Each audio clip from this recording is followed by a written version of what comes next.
my top 5.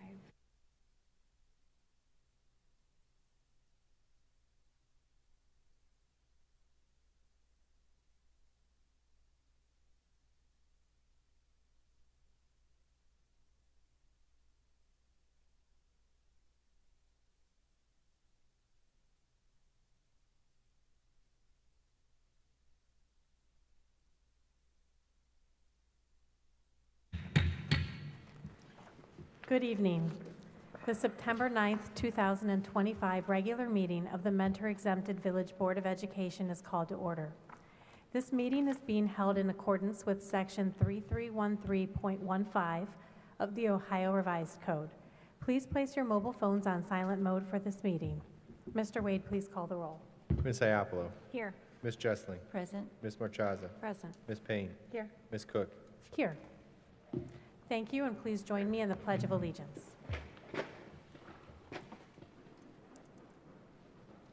I pledge allegiance to the flag of the United States of America and to the republic for which it stands, one nation, under God, indivisible, with liberty and justice for all.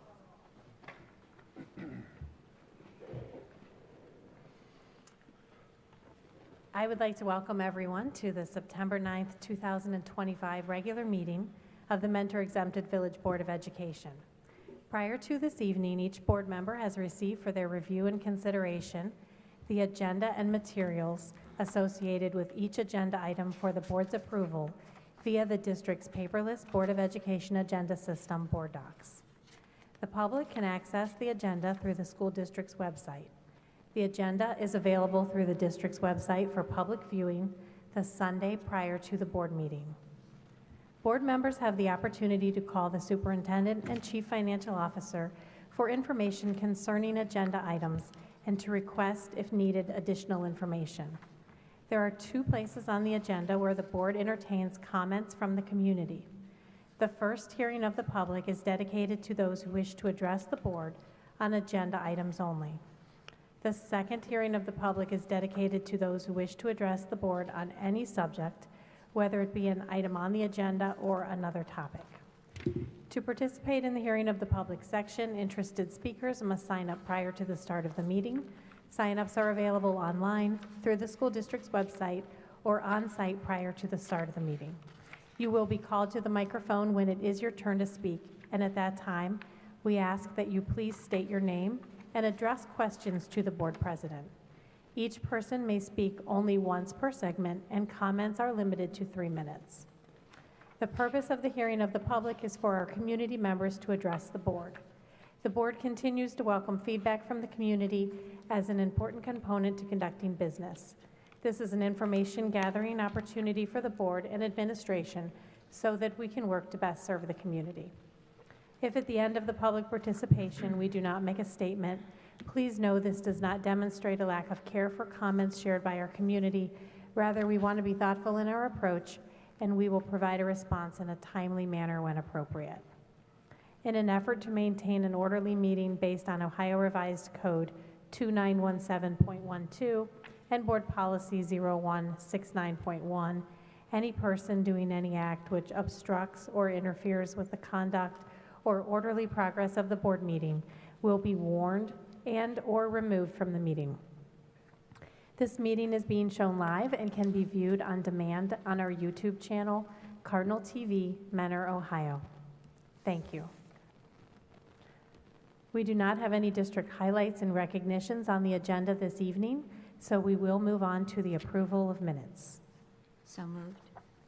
Second. Is there any discussion? Mr. Wade, please call the roll. Ms. Jessling. Yes. Ms. Marchaza. Yes. Ms. Iapolo. Yes. Ms. Payne. Yes. Ms. Cook. Yes. Motion's carry 5-0. Next, we have the hearing of the public on agenda items only. And before we do this, I'd like to take a moment to discuss something that happened at the last meeting. We had a student speak on what they believed was an agenda item about our executive session, employment of a public official. And upon reflection, I really should have gavelled this speaker and asked them to save their comments for the public speaking session at the end of the meeting on any topic. In the future, I I promise I will work on doing a better job to end these discussions that are not related to agenda items. Thank you.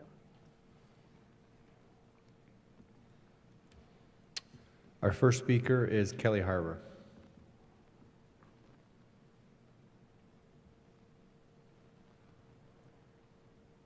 Our second speaker is Jonathan Washburn. What was that last name? Washburn? Are these for the first part? Mr. Actually, Wade? you're right, correct, I apologize. These are all second sessions, I apologize, Mr. Washburn. You signed up for the second session. Oh, mine is actually on transportation. Yeah, that's on the agenda. Is transportation on the agenda? Where? We're approving the, In lieu of payments? in lieu of payments. Addressing the in lieu of payments for transportation. Or just transportation. Is that what your Could item you is repeat about? that, please? Are you addressing the in lieu of payments for transportation? No. So all the speakers then we have are for the second session, I apologize.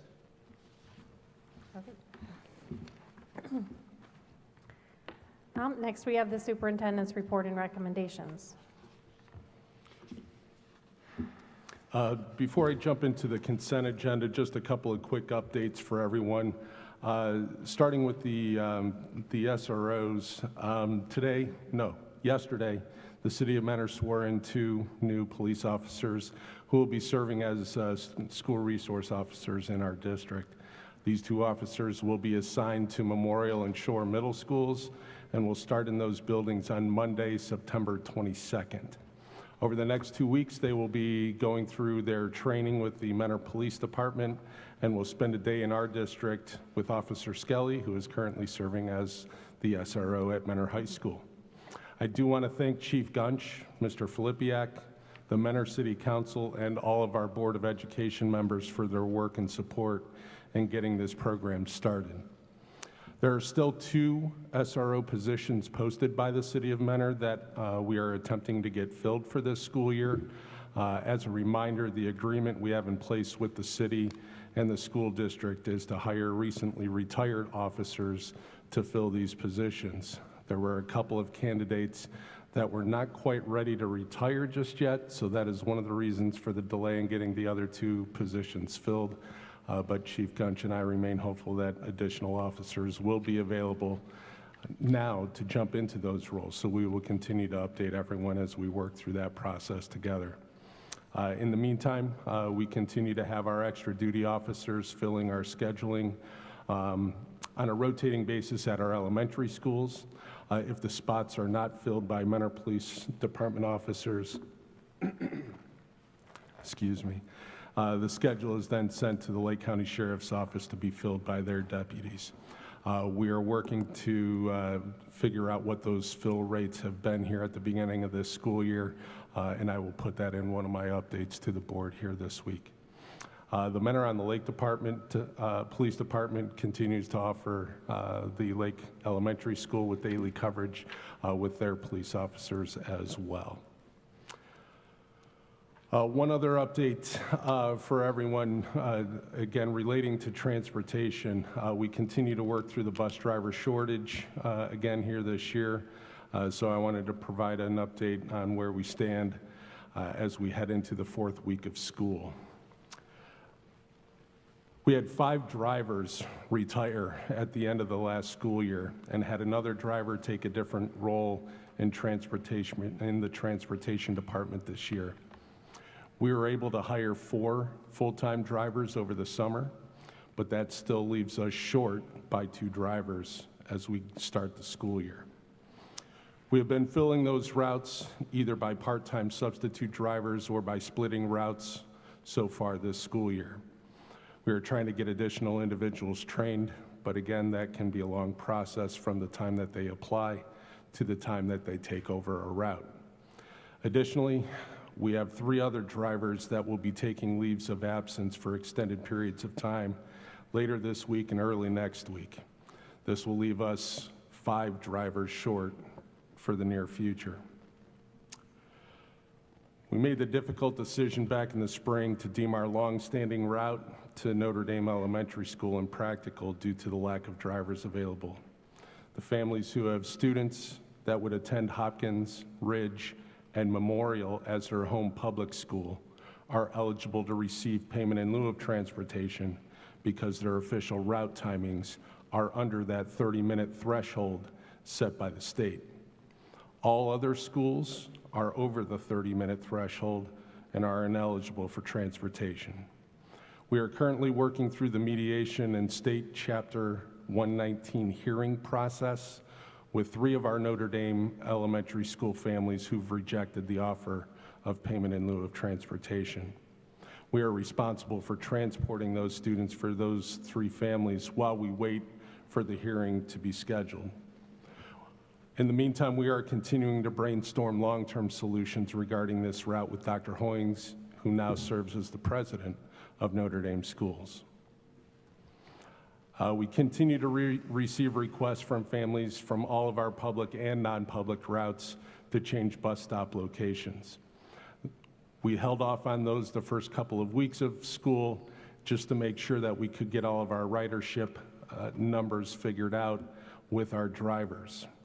We have been working through those requests over the last couple of weeks with our drivers, our dispatchers, and our administrative team to ensure we have the safest, most efficient routes for our students on a daily basis. Our veteran drivers drove every single route and reviewed every stop to make sure we had safe stops for our students before the routes were even published in early August. Many of the issues with changing bus stops go back to the timing of the routes. If we add stops or make alterations to our routes, we are adding time to the length of the route, which would cause the bus to arrive after the start times of the buildings each morning. We will need to resolve some of the staffing issues in order to have the ability to make further adjustments in the bus stop locations, so we ask for your patience while we work through this process. We are reviewing several possible solutions to address the issues we face with the driver shortage. Here are just a few. We're looking at ways to increase the number of substitute drivers available on a daily basis. We've reviewed our pay rates as they compare to surrounding districts, and we remain near the top of the list here in Northeast Ohio. We are looking at drivers from private companies to potentially fill our long-term leaves of absence. We are hoping to bring back some of our recently retired drivers, not only from our district, but some of our surrounding districts as well, to see if they will continue to be substitute drivers for us. We have a seemingly permanent posting for 2 full-time drivers that we will keep open until every full-time and substitute position is filled.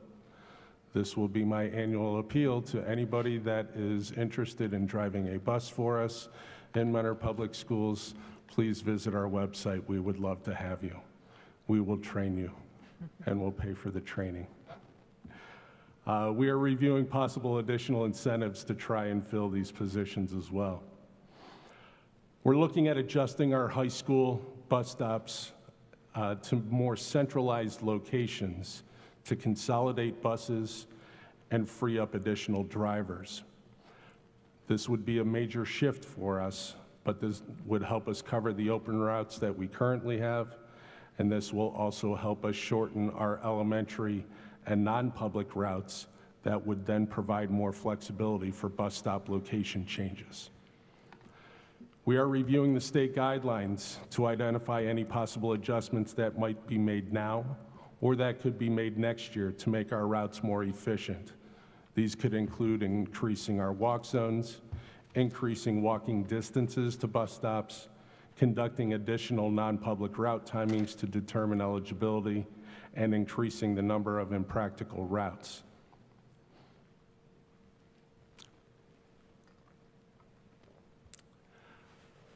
I want to assure everyone that these decisions are not made with any political or religious motive whatsoever. We simply do not have the human resources to provide the same level of service that we had previously. We will do everything in our power to try and get more drivers to work in our district.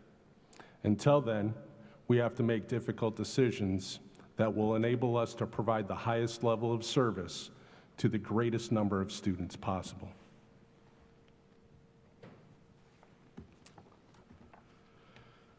Mr. Heath, Yes. just some questions on that. So we've heard how some of our private school students have been impacted. How have our public school students been impacted? Our routes are a little bit longer than traditionally they have been. We're very fortunate this year to have the, is it called My K-12? The app that is available to parents now. The other nice thing that we were able to do this year is look at the exact timings of our routes in the routing system and make sure that we have accurate routes and pickup times for each of the students this year. So we've seen some good things there. The one thing that we haven't been able to do, and this is where we're still trying to make the adjustments, is we have a lot of individuals that are requesting to drive down different cul-de-sacs, especially along Morley Road. I know is one of our hot button areas right now that we're looking at very closely. There are a couple of others around the district as well that have been brought to our attention where there's a feeling that there's safety concerns there. So those are the things that we're trying to resolve right now that we currently haven't been able to address just yet due to the lack of drivers. How have the extracurriculars been impacted at all? Yeah, so the issue that we currently have is a lot of our, especially our middle school sports with football in particular, the athletic coordinators at the middle schools would like those students to leave, in that 3 to 3:30 time frame in order to get to their away games, especially when we're talking Medina, Brunswick, Lorraine. We've got long distances to travel to some of those games, and those requests to leave at 3 or 3:30 just simply aren't possible at this point in time because our drivers are still taking students home at that point in time. So we've been pushing some of those times back to 4:30 at the earliest, just to make sure that we get all of our students home from school first. Mr. Wade, or excuse me, not Wade, Mr. Heath. First of all, shout out for the bus tracking app. As the parent of bus riders, that is a game changer. Thank you so much for bringing that to fruition. I know we've been waiting on that tech for a long time, so I'm so pleased to see that roll out so well. Like very few technical issues, so thank you. A couple questions for you. One, just out of curiosity, you mentioned incentives for recruitment. Are any of those incentives possibly like sign-on bonuses or something? Would that be something you would consider? We've discussed some of that. Again, I think if we were to offer something to new employees, we'd also have to make sure that we're taking care of our current employees with that too. So that's one of the considerations there. We have been looking, like I said, very closely at the pay rates, not only of our bus operators, but our substitutes as well, just to try and get those individuals in.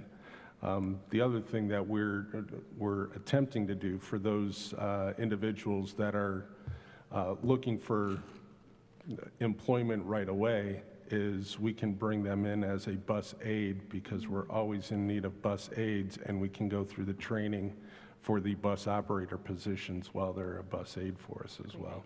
Great idea. And just one other question, this one specifically about the students who, I believe did you say there's a mediation in process, which I can't really talk about that.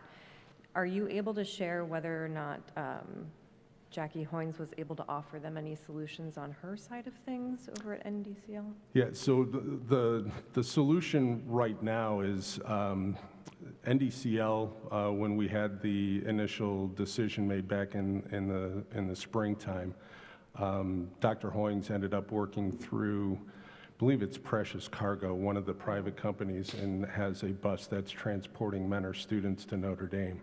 So what we are currently doing is paying for those students that are on the, going through the mediation process that had initially rejected the payment in lieu of transportation.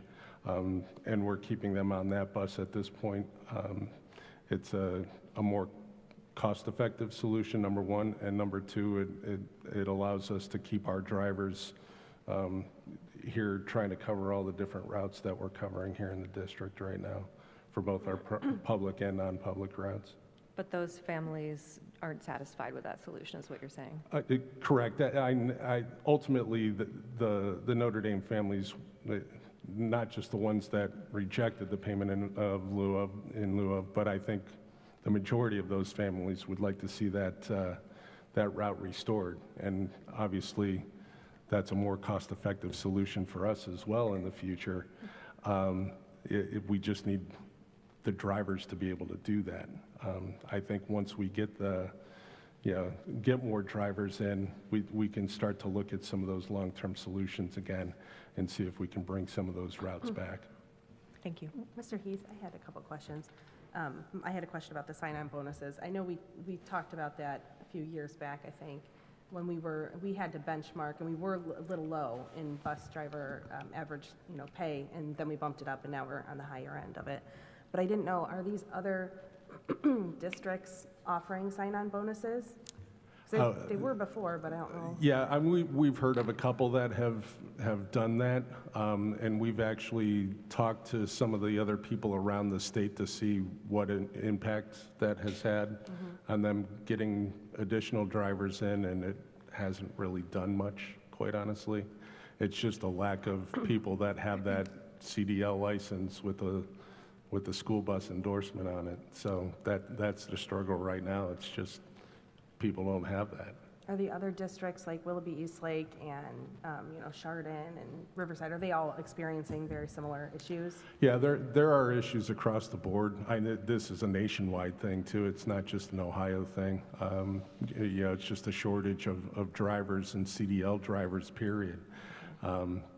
Like Willoughby Eastlake, for example, they do a private company right now too, and we've actually reached out to some of the private companies to see if they have additional drivers available, and a lot of them are like, no, we could get them, we could bring them up here from out of state, but then, okay, if we were to bring them in from out of state, then we have to pay housing and food and travel and that sort of thing too, so could get pretty pricey. But we're continuing to kind of get out there and talk to as many different groups as we can to figure out if we can get additional drivers from somewhere else. Yeah, that would just be my only, I guess, suggestion would be to see who's not dealing with this issue and then kind of dive in deeper. I'm sure you have, but why are they not experiencing this, and things that they're doing that maybe we can implement.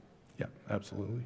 Mr. Heath, when you referred to looking at drivers from private companies, was that in terms of like bringing them to us so that they would become our employees, or contracting them out? To bring them in as a substitute driver in the interim basis, especially with the 3 new leaves of absence that we're working through right now, just from a temporary standpoint. Thank you. I have just a couple questions. Is anybody else think it might be worth adding on to our executive session with the board, with HR and transportation? I have a lot of questions about the process. I want to find out, dig a little deeper as to why, because I think there is a shortage, but I don't think anything's like at this rate, that we're experiencing. So are you guys, what's the consensus if we can invite them in, maybe just 15 minutes at the beginning of our next executive session? Yeah. I'm not sure what you're asking, like what our discussion would be about. Q&A to dig a little deeper. I know I have a lot of questions about our whole process, our hiring process. I've heard that we've had some really good, experienced applicants turned away because of some things. So I don't want to get into it up here, or we can, but I think it might make more sense. Maybe I'm sure they can answer some of my questions, and I don't know if anybody else has questions, but this is costing us a lot, because it's like, isn't the NDCL's busing that we're paying for some of those families is $2,000 a kid, right? Yeah, we're not paying that amount. We're paying $10 per kid per day. Okay. Major. That's what Notre Dame's charging their families for the transportation. I heard 2,000. That's ends what up being Notre Dame's 2,000. charging their Yeah. families, yes. Okay. You know, just, and then the safety issues. I mean, I think we can't, I can't emphasize enough the concerns on the safety issues for some of these. And that affects me personally, but I've been hearing from a lot of families. So if we can invite them in for maybe the first 15 minutes of our executive session for our special meeting. You're inviting, I guess I'm not sure who you're inviting. Kathy in. Burnett and Jackie Sturm. So HR and our transportation Yes. director. Yes. For executive session, what topic would that cover? That's Because we what- have to have it that's my under, question. what did you say, Mr. Wade? Do you think it would qualify for Yeah, employment that's of what a I public? guess that's what I'm official? asking. Yeah, that's I'd what have I'm to, asking. I'd have Kind of to, work session-y maybe, or? I'd have to get a bigger, a better idea of exactly what we're going to talk about to see that it fits into one of the reasons for executive That's what session. I was thinking. And if it did, we could have to definitely limit it to those specific topics. Yeah. I would be open to more conversation on it. Just, we have I received some prefer to emails, sit and I've with had them. folks, questions. bring up various things in relation to transportation. Just might be worth a work Mm-hmm. session, or, This is not a criticism of how it's being handled No. for me at all. It's just, I think we're at a level where we need to, I think, all sit down and talk, have some conversation. Mr. Wade, could you consult and see if it would be better seen as a work session or as a executive session? And Mhm. give us some feedback, maybe Yeah, I'll not. put it in my Friday update. Thank you. we already have a special meeting, so we would just be tacking it onto that, right? Yes, on the 17th. Thank you.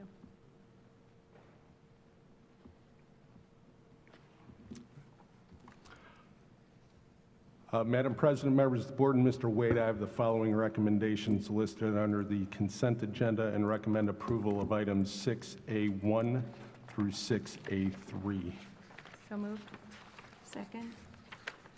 Is there any discussion? Was it me? Mrs. Iapolo?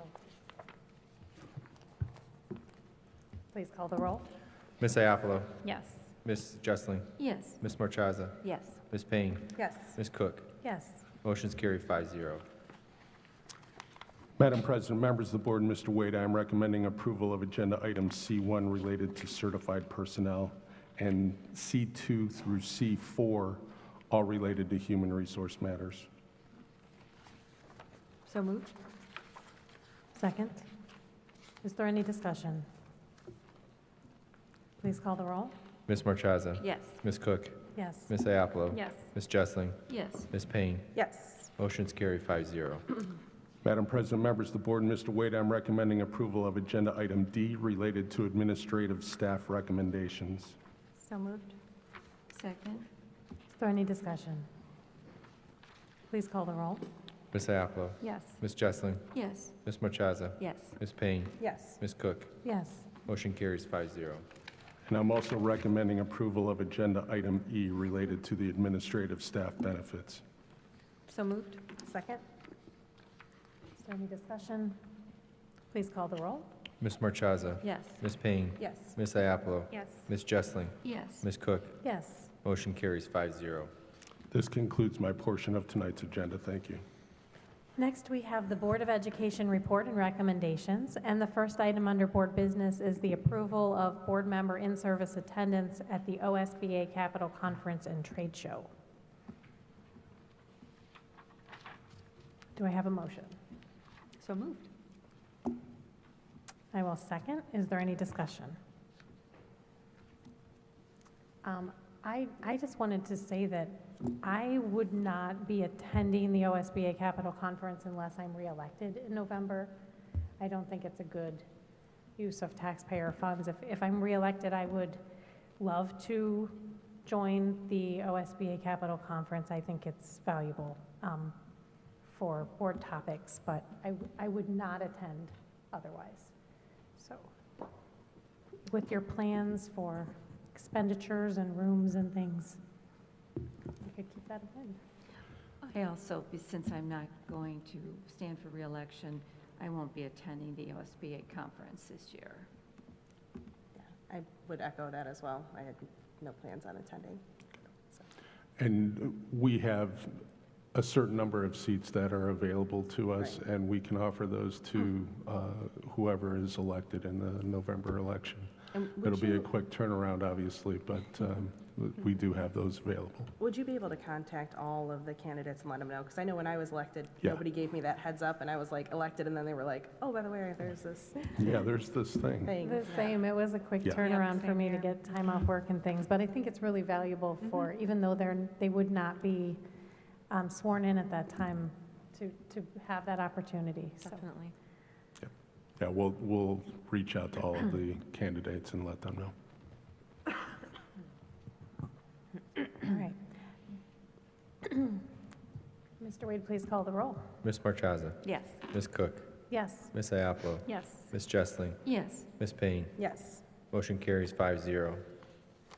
The second item under board business is the appointment of a delegate and alternate to the OSBA Annual Business Meeting on November 17th, 2025. I'd like to appoint Rose, and then maybe the alternate is Ms. Marchaza, because clearly they're the only two that for sure will be, still on the board, so. And I would like to appoint Mrs. Marchaza as our legislative liaison and Mrs. Iapolo as our alternate, because she is our legislative liaison alternate. Who was it last year?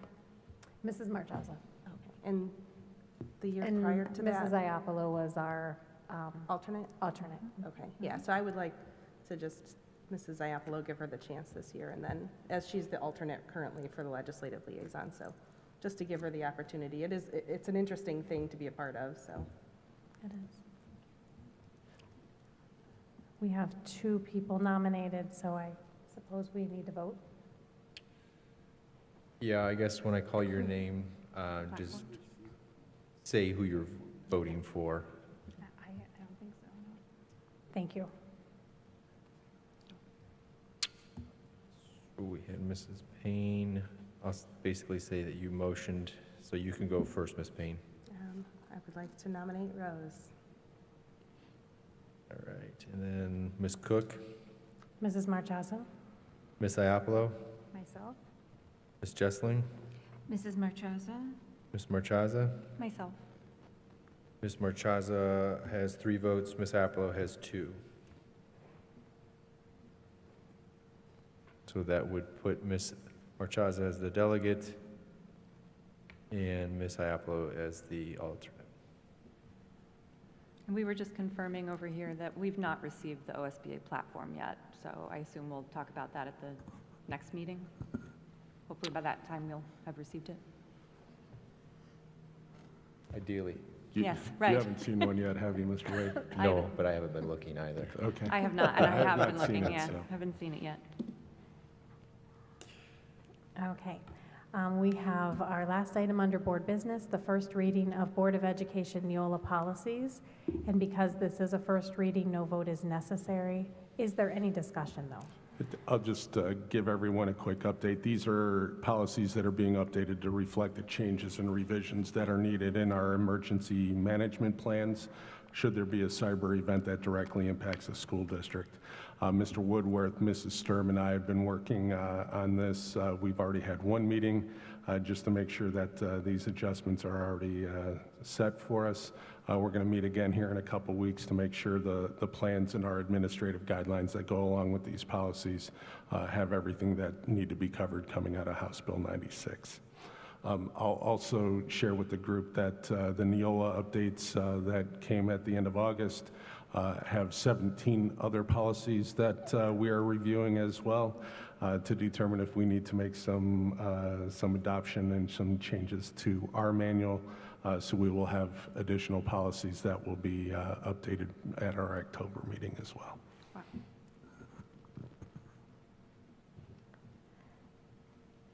All right. Next, we have the legislative report. Ms. Marchaza. Thank you.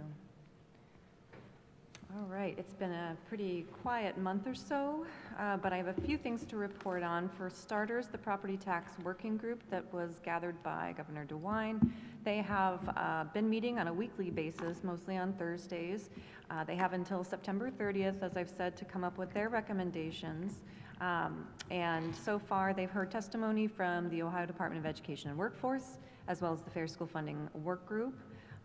They've discussed all sorts of things, including cash balance policies. They agree, for right now anyway, that 100% would definitely constitute a conversation with the Budget Commission if there's 100% carryover. The interesting thing, though, about this group is there are actually no legislators in this work group, so in order for any of these recommendations to really take off, there has to be basically someone from the work group that would work closely with the lawmaker to make them happen. So far, it's looking like Bill Seitz and Representative Blessing they have a close relationship, so there's potential there, but we just have to kind of wait and see. They're also discussing the types of levies. They seem to have some kind of consensus that emergency levies should continue, but they're still deliberating. They're also talking about the concept behind HB 186, which would cap the amount of growth that your district could bring in, aligning it to inflation. That is a standalone bill right now as well, but it happens to be very similar to one of the ideas they're discussing. They're also considering circuit breakers, which I think I mentioned last time. It's sort of a refund program, and it's a way of means testing property taxes. I won't get into the details, but it is one of the ways that seems to have some bipartisan support. Like most kind of bright line policies, however, the question of where to make the cutoff for circuit breakers would probably be hotly debated and definitely create some winners and losers in that situation. They're also discussing the expansion of the homestead exemption, which reduces taxes for certain homeowners by shielding a portion of their home's value from taxes. Seniors, disabled Ohioans, and families of fallen first responders get to exempt roughly $25,000 to $50,000 from tax. Expanding that exemption is perhaps the simplest policy change on the table right now, but so far lawmakers really have refused to do it. So again, we'll see what comes out of that group. We're looking for recommendations again on September 30. The State House is pretty quiet right now. The General Assembly has remained on recess. The Senate has not announced any plans to return to Columbus to take up a vote on the House's override of HB 96, the one item they overrode. So both chambers of the General Assembly are slated to return on an as-needed basis on September 23rd and September 30th. They'll resume a regular schedule again in October. There's just a quick update on the override. The Senate is working to gather enough votes to come back to override that item that the House also overrode. They have, though, until the end of the legislative session in December of next year to attempt any override, so they have plenty of time to do this if they choose. This override process could be impacted by the redistricting process, which is happening pretty much as we speak. Maps must be redrawn in Ohio by September 30th of this year. September 30th it happens to be a really important date this month, so keep an eye on the news coming out of the State House. But September 30th is when the maps must be redrawn. There's a lot of discussion around this in the House and the Senate. Basically, if they can't agree on the maps, it'll go back to the redistricting commission. The governor sits on that commission, so that kind of could have an impact on the override and how that proceeds, since that was the governor's line item veto there. Then I will just add there's been a few new bills introduced. I think about 50 to 60 tax reform bills currently sit in the legislature, so some of the newer bills actually add to that pile. Then separately, HB 413 was introduced. This would create the Ohio Local Government Expenditure Database, where schools would have to participate and document all revenue streams and spending there. And that's the end of my report. Thank you. Next, we have the Student Achievement Report. Ms. Jessling. Thank you. The doors opened on Monday, August 18th for the new school year. There was happy anticipation in the air for 6,454 students. Staff met them with smiles and plans for a great start. We know that a smooth beginning sets the stage for success. From preschool through high school, a rigorous, comprehensive curriculum is envisioned in Mentor Strategic Plan Framework for the Future. This ensures individualized instruction to meet student needs. The classrooms of our elementary buildings began with warm welcomes and introductions, and before you knew it, the kids were already settling in for lessons and learning. Shore and Memorial 6th graders anxiously made the big transition to middle school with locker mastery and class changes, while staff kept out an eye to help them join the 7th and 8th graders with smooth assurance. Nervous faces gave way to confident grins as the week unfolded. The same helpful process greeted 9th graders at the high school. As the second bell rang that early morning, more than 2,000 teens were settled in with their teachers to begin a year of learning and meaningful growth. Upperclassmen have a wide array of curricular choices. These include the newly expanded career technical academies and hands-on learning across all classes. Opportunities and personalized planning support robust student achievement and readiness for life after high school. Expanding and sharpening math skills are essential components in success, beginning with our youngest students all the way through high school. Along with literacy, students at all levels have a focus on problem solving. For nearly 2 decades, Mentor Public Schools has published the annual quality profile to report to our community. Curriculum, achievement, resources and finances, safety, the arts, student involvement, sports, and more are summarized for all of our stakeholders. The 2024 edition is on our website, mentorschools.net, under About Our District. The Kindness Initiative is central to support of climate development across all grade levels. Each building is actively working to promote positive behavior and respect for all. Mentors Fighting Cardinals Marching Band provided the soundtrack for the August City Fest Parade as groups of Mentor students happily showcased school pride, fall athletics, and activities. Community service remains a key component of the high school experience. The annual Kick for the Cure was a great success, thanks to our soccer athletes. Through raffles, contests, and a bake sale, they raised more than $10,000 for several Mentor families who are dealing with cancer. Seniors from the class of 2026 were also excited to raise money for charity. In exchange, they were allowed to personalize their parking spaces for the first time. 2 winners from the Mentor Police Department's 3rd grade safety program are Marley K. from Ridge Elementary and Elena P. from Sterling Morton. Our important partnership with our local police continues to expand safety for our district through trained resource officers in our buildings. Our new school year is in full swing. Thank you. Thank you. And at this time, we have the Chief Financial Officer's report and recommendations.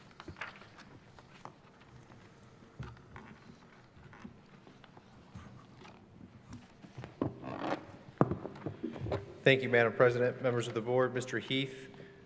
This is our regulatory requirement to approve our financial appropriations for FY26. Just as a reminder, our appropriations are the authority that the board is giving the district to spend for the year. It is often confusing to some people that they relate it to a budget. Appropriations are more like comparison to a credit card, where you have a max amount that you can spend, and then obviously your budget's much like your household budget. This is what you're going to spend and how you're going to spend your money. And then we have our cash, which is what we've actually spent for the year, which is what our forecast is based on. So when we look at our appropriations, we do it from a budgetary model that starts back in the spring. We start planning for the fiscal year as early as late fall, early spring, when we start talking about staffing. And we go through, and everything is guided by our principles, which is set up by our strategic plan, which is on the screen. We then get into, from our area, from the Treasurer's Department, we're specifically trying to maximize our district efficiency and efficacy, making sure that we have short and long-term planning to make sure that we're utilizing our tax dollars to maximize our educational goals for the district. So we do that by maintaining and enhancing physical stability through an attention and diligence on short-term and long-term planning. Our appropriations are our short-term planning for the year, which then transfer into our 5-year forecast, which we will present at next month's meeting, which should seem earlier than normal to everybody, and that's because of House Bill 96. The 5-year forecast is now on an August/February instead of November/May. This year, though, we were given a reprieve, and it's not due until October. And we know that our decisions are always made within the context of the 5-year forecast. We know that there's a decision, a management decision to every dollar that we spend. We know that we must add value to teaching and learning with every dollar we spend, and we must control our largest areas, which are salaries and benefits, special education, and the management of our facilities. And we know quality is always cheaper in the long term. So these are the themes that we use to help us guide our decisions and creation of our budget, and then ultimately leading to our appropriations ask for the board. The visual on the screen speaks specifically to our revenue breakdown. This presentation, as it follows a similar model each year, is broken up into revenue and expenses. I only share the revenue projections as a reference point. We are not obligated as a part of our appropriations to get that approved. So it's based on our evaluation of where we think we're going to fall from a revenue standpoint. The key here on this slide is that 72.2% of our revenue, that blue piece of the pie, comes from our local tax base. We only receive about 15.6 in the form of state aid, and then we get reimbursements back from the state in the form of an additional 6.6% in the form of homestead and rollback taxes on any levy that was approved prior to 2012. New levies that are passed, so our levy in 2016, would not have a homestead and rollback on it. And then we receive a little bit of federal fund money in the form of Medicare reimbursements in the general fund. Again, just as a reminder, our majority of our federal funds are restricted and are not in the general fund, and they show up in other accounts throughout, and they are actually, you can see them on the page of the appropriations that you will approve in the booklet that is on as an example of that for you. The average Ohio public funding for the state looks drastically different, the pie chart does, than compared to Mentor. I will say that this data is a little bit different because this is for all funds, and it's pulled from the CUP report from 2024. So that would include all federal funds, which accounts for about 10% of that yellow slice that you see, or 10% of the 18. So if you were to take that out, that would push the local and state shares probably closer to 45%. But again, going back to where we stand, we're only getting about 15%, 22, 23% when you include the homestead and rollback reimbursements, because we're considered a wealthy district based on our median income as well as our property valuations. So where do we land? We're projecting that we're actually going to be about $115.6 or $115.7 million in total revenue. If you look at the comparison to the year before, I always like to make sure we point out the changes here. The majority of the change is coming in the form of state sources. House Bill 96 now is projecting that we're going to see some additional revenue and state funding that we weren't projecting in the May forecast. So, we are going to see a little bit of an uptick there, upwards of totally about $700,000 projected, but having a net impact on us of about $300,000 in comparison to where we ended up last year. And we're expecting our intermediate and other resources here to be up, and that's, if you remember, at the end of last year, we had to advance out money from the general fund to cover money that was spent out of grants from the state and the federal government that we hadn't received reimbursements for. We're now paying ourselves back. So this is really just a timing issue. So that expense, as we'll see in some other slides, will show up higher than it really was. It was more of a timing issue because we're cash basis. So we had to front the money and then get reimbursed. So you're seeing that reimbursement here showing up in the intermediate and other sources. Ultimately, I think the important thing from a visual standpoint is you see our revenues remain relatively flat. We do see some slight increases in some areas. We know from the sexennial reevaluation in the inside millage, we did see some increases on inside millage. So as we look at the difference from 24 to 25, some of that is because of that. And the other portion of that is because of increased interest revenue that we've continued to see. When I first started in 22, was my first fiscal year as the CFO, we received about $460,000 in interest revenue. Last year, we received $4 million. I'd like to say it's because of me and my great investment skills. This really has nothing to do with it. It has to do with the fact that because the interest rates have increased over that time frame, safe investments like ours that we're allowed to by law, because we're restricted by law what type of investments. We can't invest in the stock market. We can only do securities, CDs, commercial paper, and so forth, have seen those percentage of rates go up. We've been right around 4 to 4.5%, dropping a little bit below 4% now, where they were seeing less than 1% back in 21 and 22. So we've been seeing, a lot of this increase here is more a result of interest earned on investments that we've had. So when we get into where we're going with regards to appropriations, we are in the field of educating students, and to do that, we need educators, we need bus drivers, we need support staff.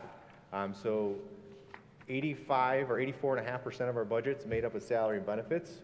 So for us, student enrollment is a huge factor in what we do to make sure that we're appropriating the correct amount each year annually. So we continue to see a decline in student enrollment since FY22, and I know I've shared with the board and the community as a whole, that decline has started back in 2004 or probably even before that, and we've seen a decline since basically 2004, as has the county and as has the region. We are down to 6,454 students as of the September 2nd update that we got from Ms. Page, who sends that to us weekly. And so we use that to show this familiar chart, hopefully for those of you who come to the meetings regularly as well as the Board of Education. This was something that I started when I became CFO because I like to be able to trace my numbers back. So this is all based on EMIS reporting. And what we have is our final numbers for FY25. We dropped 3.13%, so we went from 992.3 staff members to 975, and we're projecting, based on the decisions that we've made, we're going to be down to 958 approximately. What that includes is a reduction of 2 administrators, 12 certified teachers, 1 classified position as an account clerk from our office, 1 exempt secretary, as well, makes up those reductions. So you will also, if you look at this closely, you'll notice some changes like right here.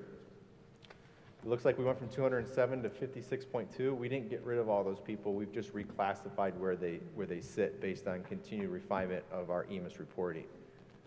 So working with our new EMIS coordinator, we've made some tweaks and moved some people to where they're at. I believe, we've had discussions as a board in my updates or in other parts where I would clean up this data, for example, like administrators. This is the actual number of administrators that are currently reported.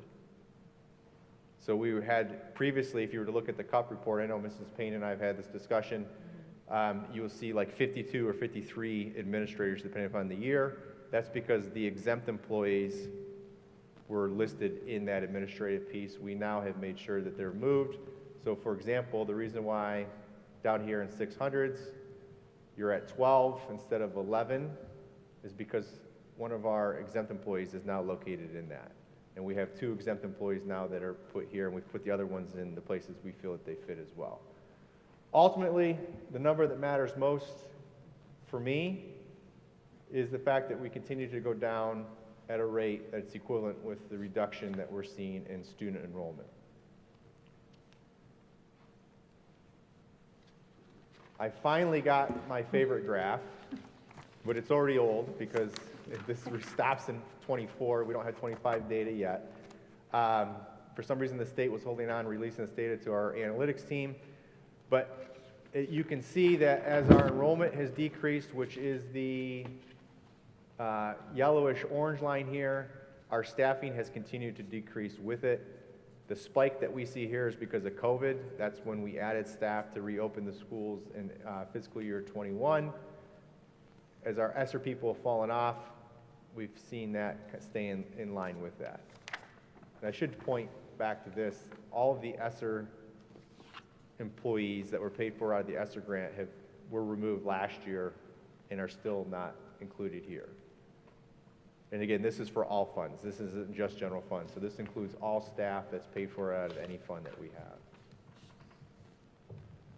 So showing the summary, it's important to note that 84.5% of our budget comes from salary and benefits. And again, since we're a service industry, this aligns to where we would expect it. Our third largest area is purchase services that we have, and then it goes into supplies and then other areas.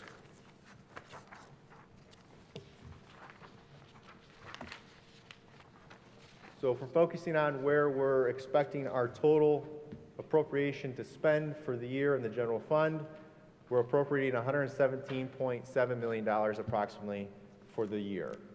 Last year we spent $119.9. That is a result of a couple things, just to reiterate to the board and the community. At the end of the year, we had a $1.7 million transfer that we talked about. So that was an expense that we saw right here in our 900s in the informative advance.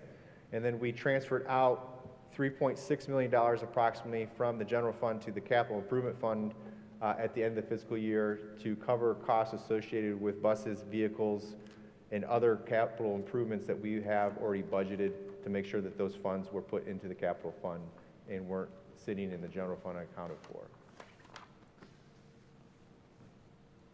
So ultimately, when you look at the year-over-year change, we're down 1.83% in spending. But when you can kind of normalize everything and take your transfers out, and you look from year to year, we're about almost a 1% increase. And that's just from an appropriation. You know, that's the max authority that the board is giving us to spend. We know that when we always close the fiscal year, when we do the quote-unquote continued Mr. Wilson report card, you see that we never really spend what we have ever appropriated. We're close, you know, we're within a couple percentage points. We're not very off differently, but it comes to the fact that you have to you spend what you have actually paid for with cash or check in this case and have received. And that's why we have encumbrances and so on and so forth.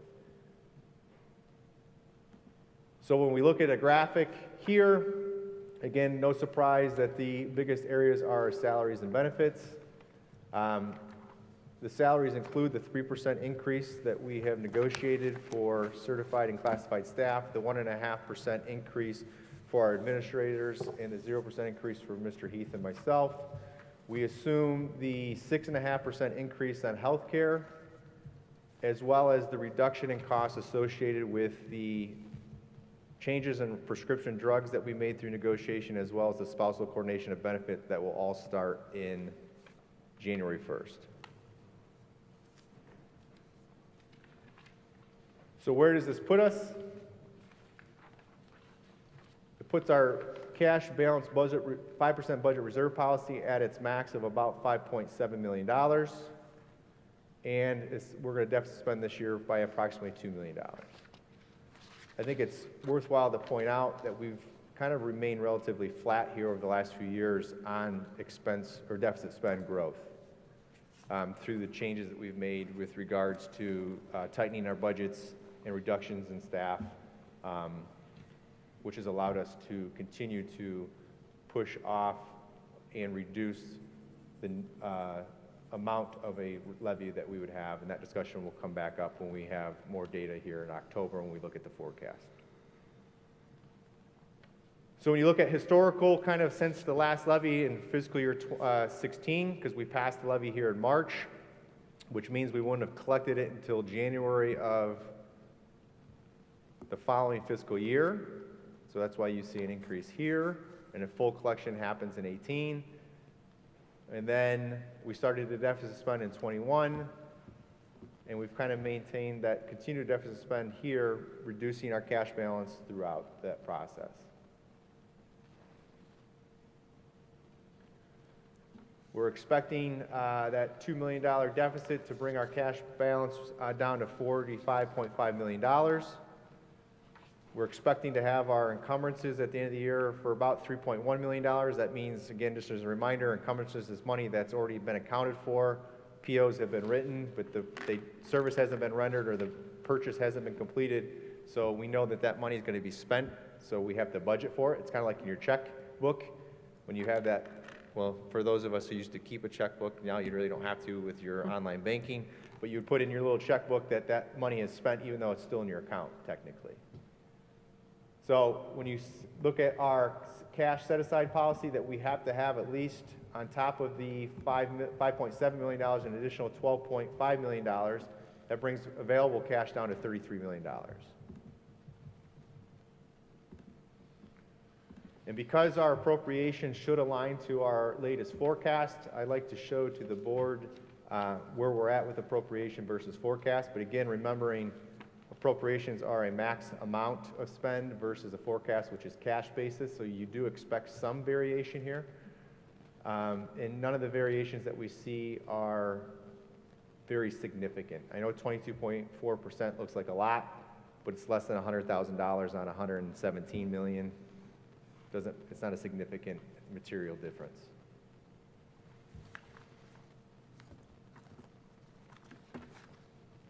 And the last thing that I just want to show to the board is our 5-year spending capital plan that we have. And we discussed this in July. I'll only point it out here as a point of reference. When we made the transfer at the end of the fiscal year, we removed all the values that we had put in for buses and vehicles, as well as our other transfers that we had planned in all of our out years. That change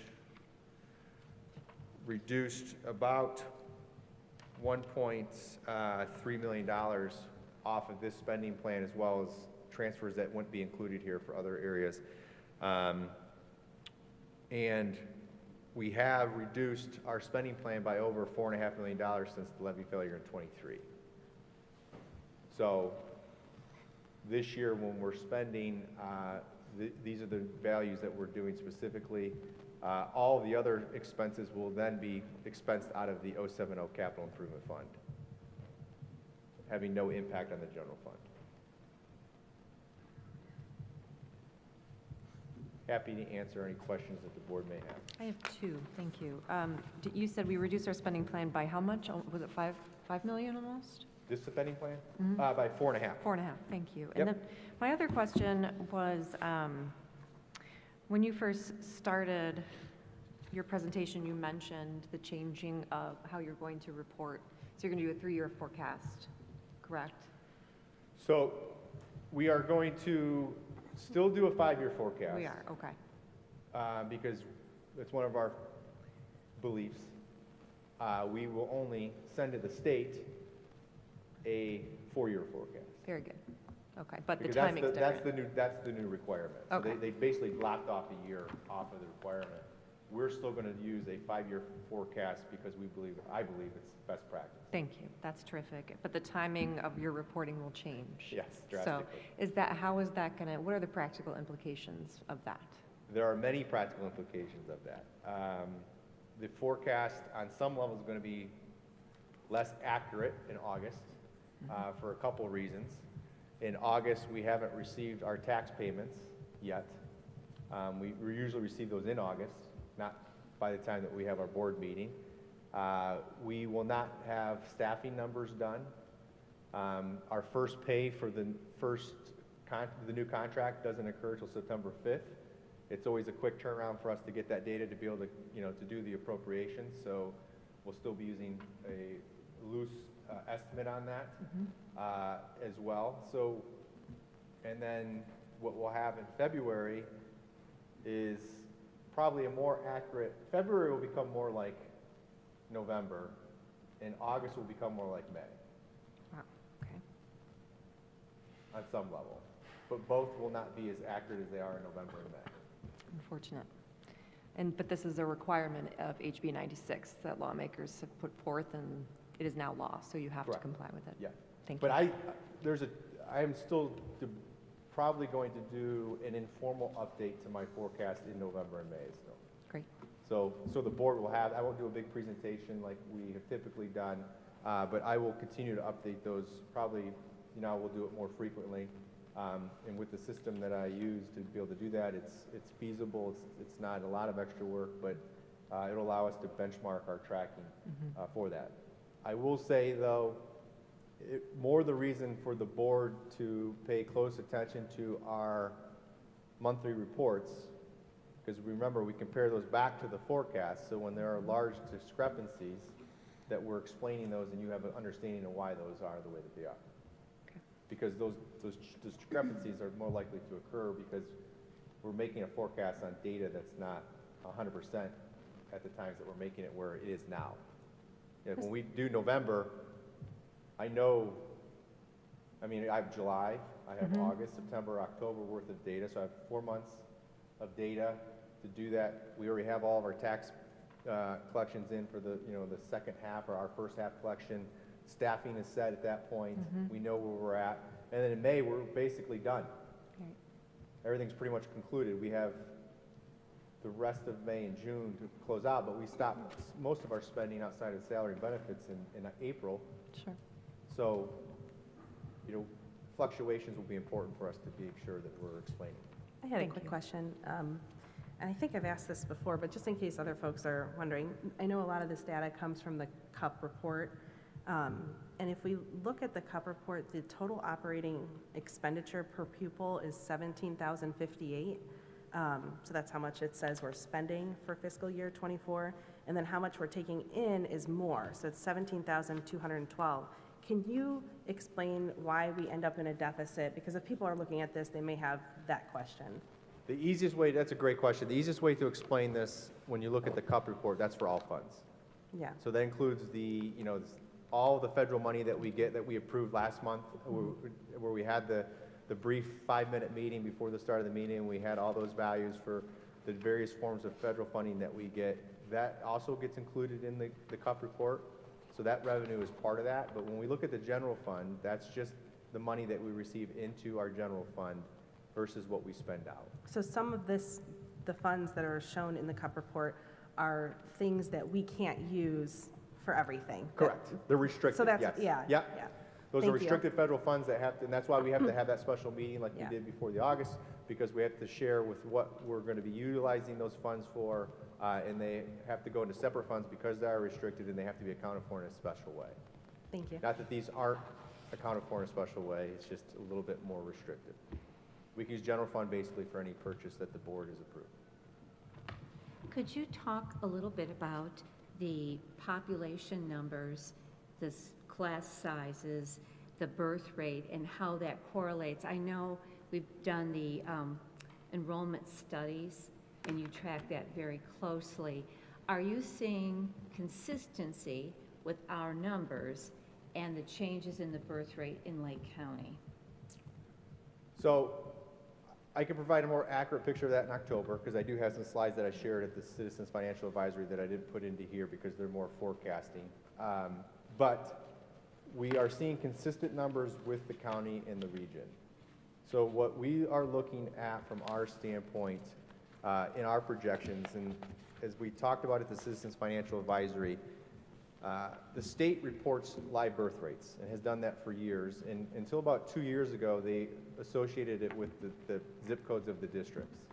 The person retired, and the new people coming in weren't doing that as closely or as more precisely as it had been done in the past. So some of the live birth data that we've had over the last few years is maybe not as reliable. I just confirmed today that the state has corrected that. We should see updated live birth data here in the next couple weeks. So that will help make our projections a little bit more accurate, because we are using the system through the analytic software that I have now to be able to do that ourselves.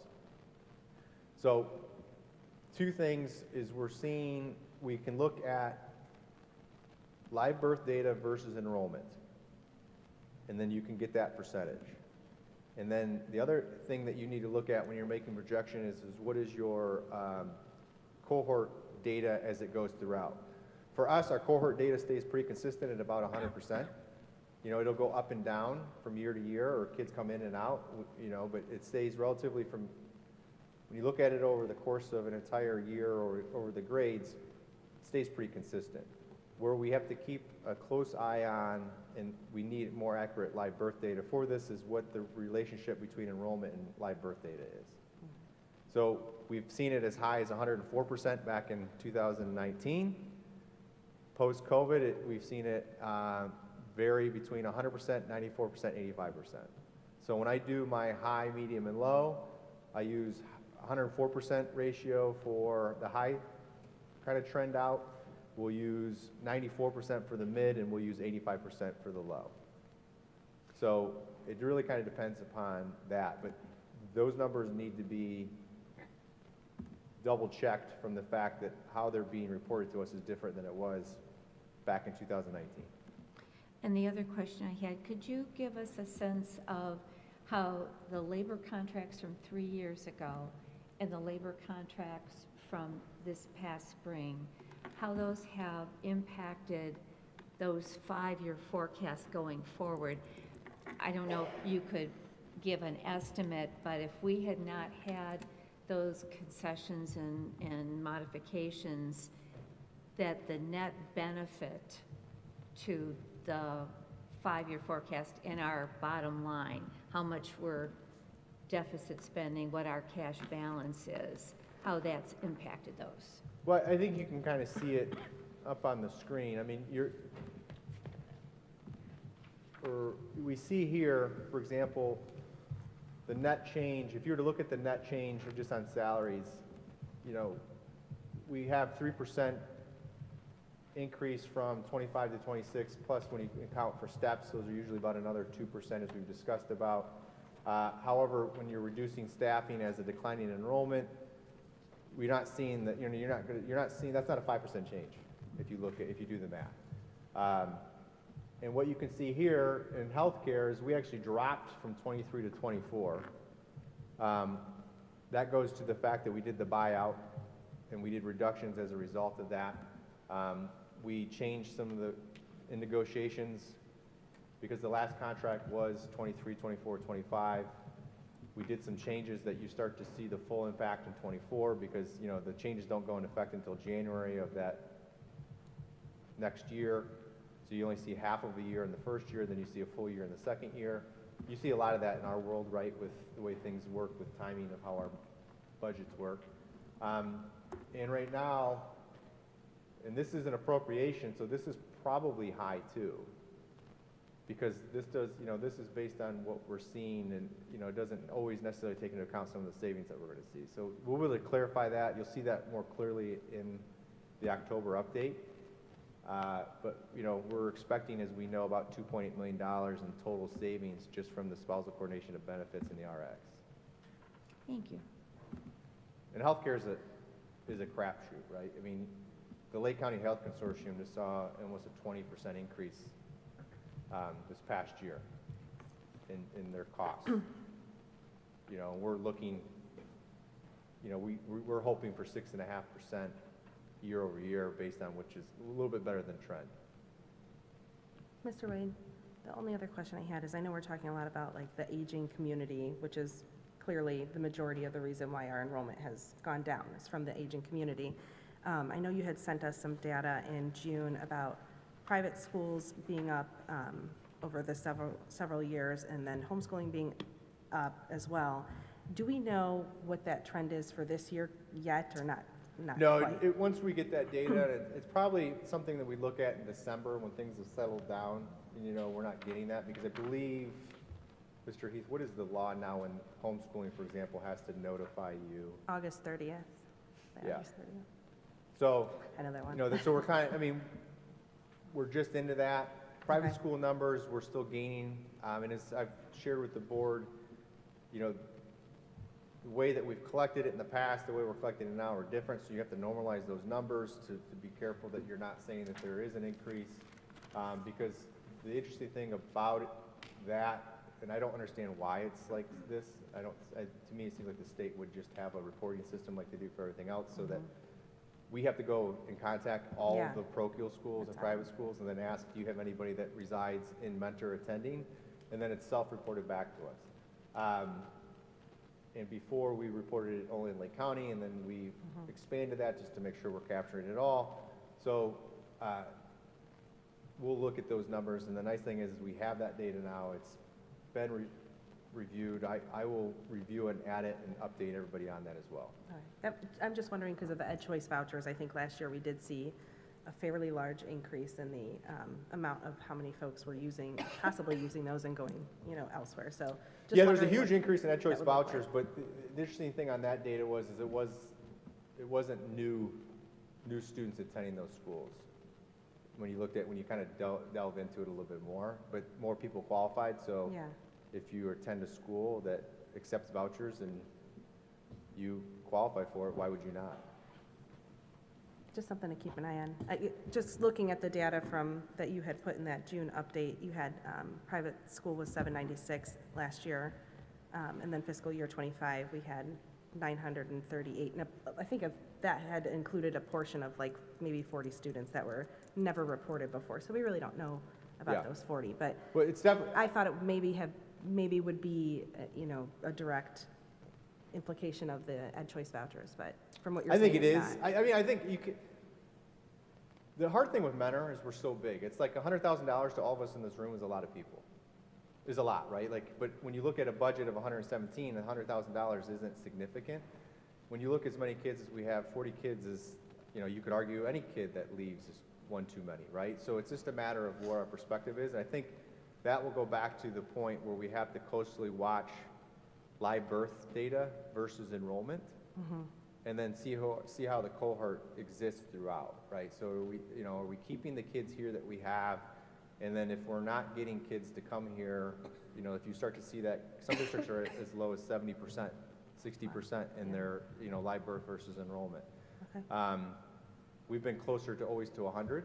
We were 85, 86 again, but that's with not necessarily accurate birth data, because if that's high, if it says 500 were born in Mentor, and really it was only 450, and we got 400, you can see how that percentage is going to go up on the the average there. So, and I'll show that more graphically with numbers next month, so you can really see what I'm talking about. But those are the things I think we have to watch: cohort survival, and then the enrollment versus live birth, Thank because you. we are competing for kids. Mr. Wade, I'm interested, do we track, I'm sure we know, but do we track how each grade, like each graduating class, so say, the 2025 seniors, what number were they at when they were kindergarten?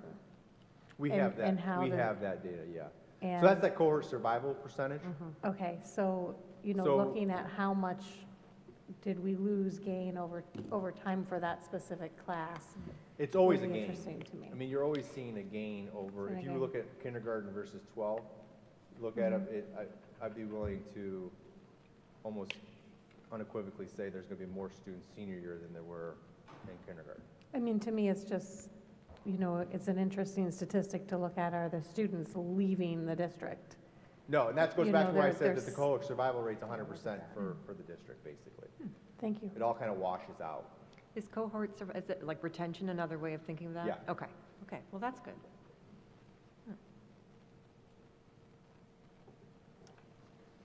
Thank you. Thank you.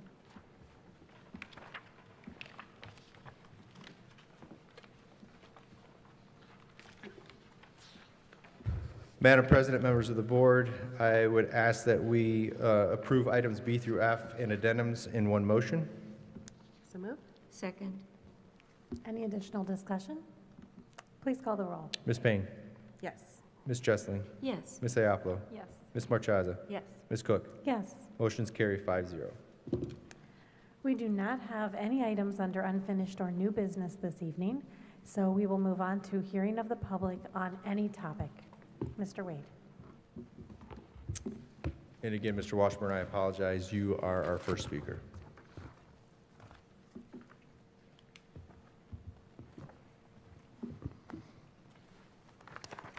My name is Jonathan Washburn, and I'm here tonight to talk about one thing: student safety. This fall, the Transportation Department moved our bus stop out of our subdivision in Holden Ridge and onto Morley Road, a two-lane, semi-rural road where cars fly past from 45 to 50 miles an hour. There are no sidewalks, there's no shoulder, just little kids standing at the edge of a dangerous road hoping cars don't swerve into them. When we raised concerns, I heard a lot of the same things I heard here tonight. The first priority this year is speed and efficiency caused by the lack of bus drivers. I know you are all as shocked as I am to hear that a government agency claims to care about speed and efficiency, but let me be very clear, that answer is unacceptable. It reminds me of a former Notre Dame coach, Brian Kelly, who once insisted on filming practice during dangerously high winds because he wanted a productive practice. The graduate student that he sent up into the lift, Declan Sullivan, tragically died when it blew over. Only after his death were safety protocols finally considered. Efficiency over safety cost a young man his life. The first priority of any school district should never be efficiency. The first priority must be the safety of our children, period. I'm not willing to wait for one of my kids to die before you stop and consider the safety ramifications of this haphazard decision. We were also told by somebody in the office that, hey, kids get picked up on Menor Avenue all the time. That comparison is insulting. Menor Avenue is a 4-lane road with shoulders, sidewalks, traffic lights, and a 35-mile-per-hour speed limit. Morley has none of that. On Morley, children are forced to wait in private yards, and when winter comes, they'll have to choose between standing in a 2-foot snowdrift or standing on the street that has no shoulder. But this isn't just about general safety, it's about my family. My son is hearing impaired. He has a 504 plan. This district, Menor Public Schools, has a moral and legal obligation to accommodate him. Yet here you are asking him to stand in a dangerous spot where he literally may not hear a car coming. You cannot say you care about inclusion and disability rights if you are willing to gamble with my son's safety. We've given you a reasonable solution. One stop inside the subdivision at a central location where all the kids can gather. It would still save time compared to the old way of going down both cul-de-sacs in our subdivision. Efficiency and safety can be achieved. If any of you board members or even the superintendent would like to join me, I'd be happy to stand with you any morning this week on Morley Road, where our kids will be forced to stand this winter once the snow comes and the roads are lined with 2-foot snowdrifts. If you can stand there on the shoulderless road and feel comfortable and safe, then I will drop this. Until then, I ask you tonight, I plead with you, put the safety of our kids first, put the children first, fix this bus stop before something happens that none of us can take back. Thank you. Thank you.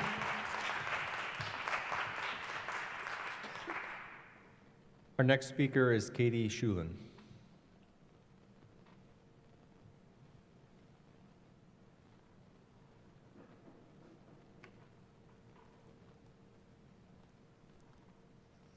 Good evening. I want to echo the same thing that Mr. Washburn has brought to your attention, that the bus stop for the little kids, and they are little, they're kindergarten and first graders, second graders, that they're standing in the grass on the side of the road with cars flying by. And yes, you have to stand on the side of the road because you can't see the bus because there's a median to the left. So they have to stand all the way out to the end of the street to be able to see if the bus is coming or not, which is just not safe. He's brought up that very soon, hopefully not too soon, it's going to snow and that they are going to have to choose to stand in the road because they're little. They can't stand in 2 feet of snow, soaking wet, getting on the bus to go to school. So they're gonna have to stand on the road with incoming traffic turning into our busy, because it's the morning, people are going to work, in and out, our busy street. And that's just the snow. What about when it gets dark in the morning and they're popping their heads out to see if the bus is coming? This is a problem that was created that doesn't need to be a problem.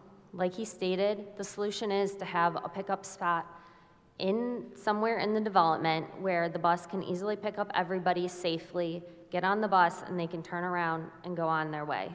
It's not picking up multiple kids at multiple houses. It's just one stop that they can all safely get on the bus without being worried about getting hit by a car or soaking wet before they have to get on the bus or off the bus. And ultimately, it is about safety and not efficiency. Thank you. Our last speaker is Alex Fish.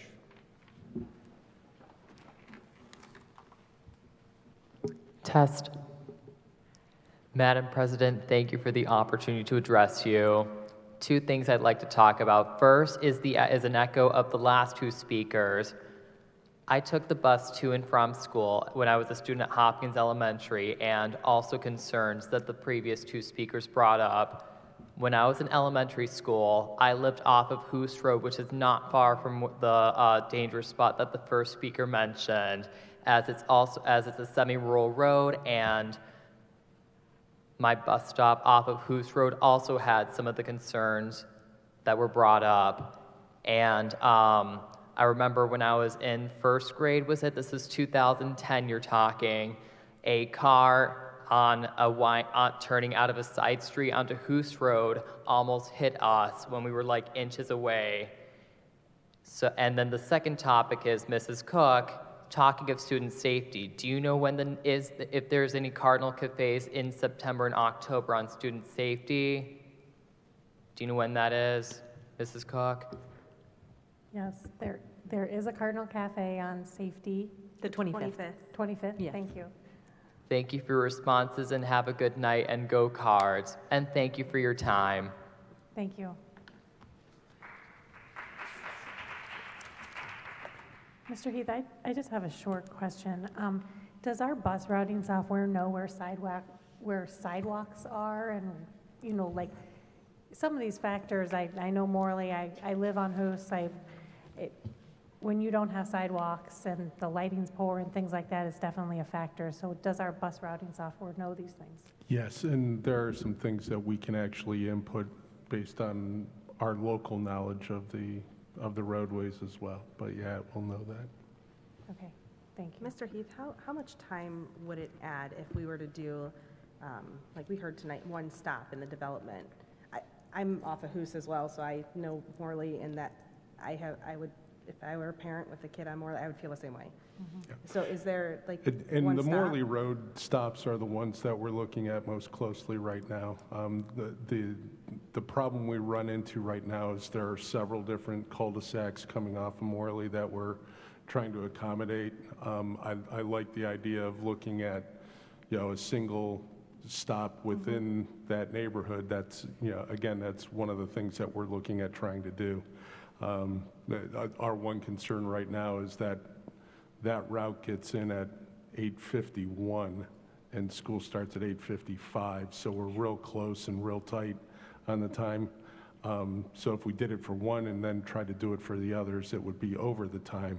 But that's why we're looking at some adjustments, especially at the high school level where we've got a little bit more flexibility that might allow us to bring some drivers down into the southern part of the district at the elementary level to alleviate some of those timing concerns, which will allow us to spread those out. So that's the next step that we're considering right now and looking through what that does to our routing. Mr. Heath, for the time being, wouldn't it, I'd almost consider that they were just a few minutes late than Right. unsafe. Mhm. I think it's interesting to note, I share that concern because I'm a Morley stop, so I'm involved. And when we first moved there, we were at the Morley stop, and it was very dangerous. And it ended up at the second last day of school, I think it was, that there was an accident with another car in the bus, and my daughters were inches from being hit by the car. And actually, our pole they still never fixed the pole at the end of my street. and it's very dangerous. So I was very, very concerned when I got my bus stop is now back to Morley after 2 years of safety. And, you know, a lot of these developments, they develop the streets, the cul-de-sacs large enough, big enough so a bus can get through. And I know we understand the safety issue, but I think this is, again, we're not doing enough. If we have to scale back with our older students so that our K through 5 are safe, you know, they don't always have that understanding that to you know, not to peek out in front, not to understand that cars might slide when it's wet or when it's snowy, and they're our most precious, you know, I mean, all our students need to be safe, but I think any parent would feel better about a high schooler maybe having, you know, had to make accommodations over our K through 5 until we can get this straightened out.